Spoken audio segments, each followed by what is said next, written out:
Hello and welcome to this episode of Speak PR. My name is Jim James and I'm your host, and today we're going to talk about copywriting, because so often in public relations we talk about how we are going to be reaching out to people, but what we write is of fundamental importance.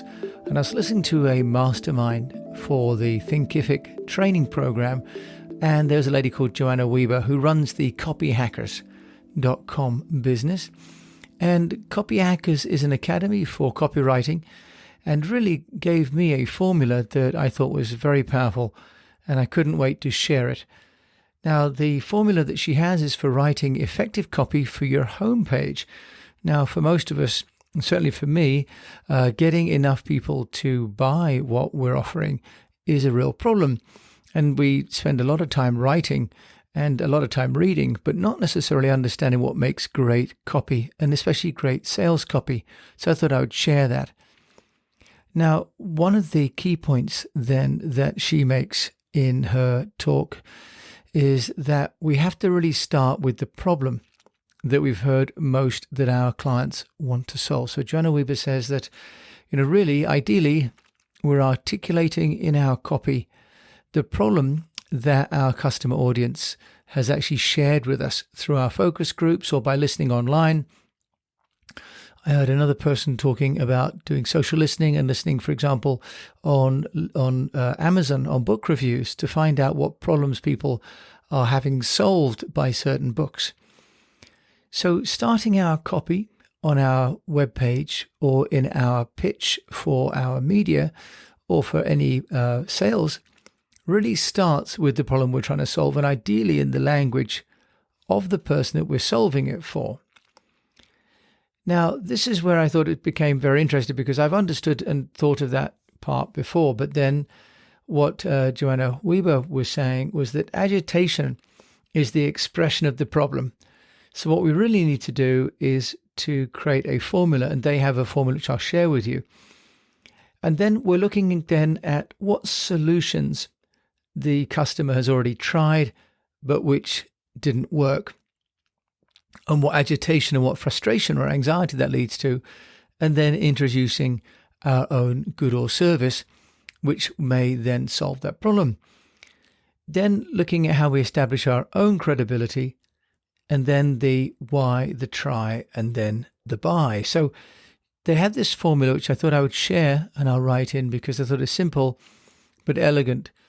So first of all, the problem, then the agitation, then the solution, then again the further agitation, then the introducing, then the why, then the try, and then the buy.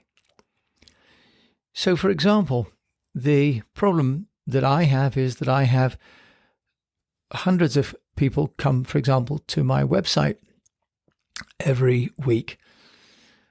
And I've tried, for example, SEO, and I've tried using various tools like LinkedIn and Facebook, but I'm still not making the sales on my website. So I've then tried by spending money on sponsored ads and consultants, and that's still not solving the problem. I'm still not getting enough of the leads from what should be a full funnel. So therefore, what would be introduced to me would be, for example, a product or service that could really narrow the funnel and bring people that were looking for public relations that had come to my website, but somehow still left my website.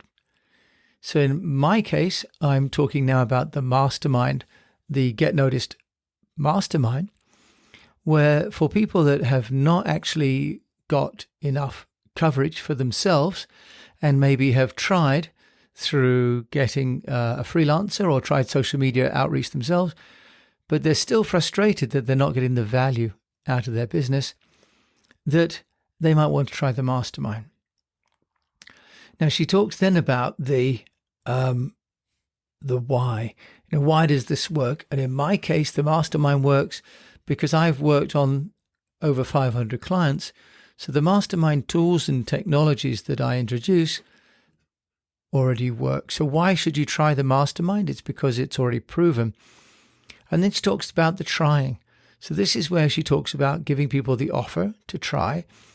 and for example, for 30 days or 60 days or for 90 days, and giving free items away, which would be part of the bigger course. Trying a download, watching a video, listening to a testimonial. And then the part about buying. And this is where I thought that it was really very talented. So she says, what about, for example, if your prospects are anxious about the time investment? How much time it's going to take for them to get a return on their investment? Could you double the length of your guarantee period, for example? If they may be worried about how much time it's going to take them to complete the course, can you offer then the course is available 24/7 through online, or that you extend the number of weeks or months that they have in order to complete the course? If they are worried about cash flow, could you change the payment terms? So if you're selling to a big company, there may not be such an issue with procurement, but for entrepreneurs or for younger people, a payment plan may be better. This resonated with me because with the mastermind, I've been charging a flat fee, but actually many people that are target audience may find a subscription model over time would be much better. And then talking about the hard to implement work, the aspects of the mastermind that couldn't be taught or couldn't be learnt, let's say self-learnt online, can we offer then to touch base with those people through Zoom, for example, on a scheduled basis? So how do we then overcome their objections of time, of money, of risk? And then what Joanna talked about was the incentives to pre-order. So she mentioned about a person who had offered free baseball tickets and sold just as many tickets in the pre-order as she did the following year, just offering baseball caps. So sometimes the incentive doesn't have to be great, there just needs to be an incentive there. She talks about the headline featuring the problem being solved. And she introduced an advert with a man standing up, going to a piano, and in a social setting. It's an old, it looks like a 1940s cartoon. It says, "They laughed when I sat down at the piano, but when I started to play, !" And the advert then talks about how you can take, in fact, the US School of Music course on learning to play music without taking any risk. Talks about a demonstration, for example. Okay, so we have this great example then of taking the words, which would be the, if you like, the protagonist, the hero, as we like to say now in storytelling business, taking that person who we're going to put to the center of our business and help them to accomplish their targets or their goals.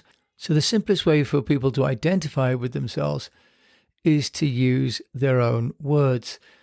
So she has a splash page for their copywriting where it says, as you watch others land clients and gain popularity, you think, quote, damn it, that should be me, unquote. So putting center stage the problems that our customers are going to have is a really great and important way to build copy. Now, in press releases, we don't really write quite like that. So this is a different discipline, but I thought a very valuable one because most of us are writing and press releases are just one part of it. Let's have a conversation with someone today around the mastermind. And actually, we have to write in different ways for different situations. And then what Joanna was saying was that they do a sweep of their text for clarity, for voice and tone, for the so what does that mean, the prove it sweep, the heightened emotion sweep, the zero risk sweep, and the specificity sweep.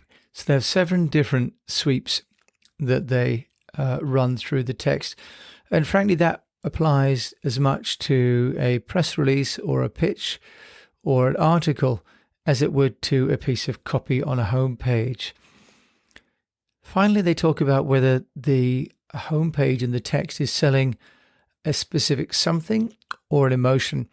And I think this is certainly something that we need to address in all writing. For example, a course, is it selling a skill or a confidence? Is a product selling a service or an end result? And I think that's a great test that we have to apply to anything that we write and any service that we're looking to sell or to offer to people, whether it's in consumer or business to business. So I thought this was a very good model and one that we can all follow, this idea of identifying the problem, the agitation, the solution, the agitation, the introducing, the why, the try, and the buy. So for copy on a website or a direct mail piece or an advert, that really works.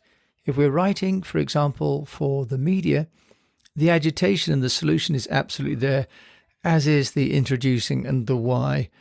Now, obviously, the try and the buy are not there if we're talking to the media.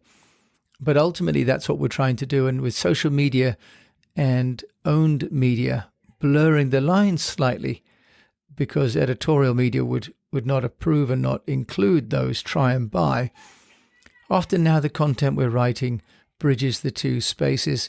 So we really need to think about how we integrate the try and the buy into all of our content.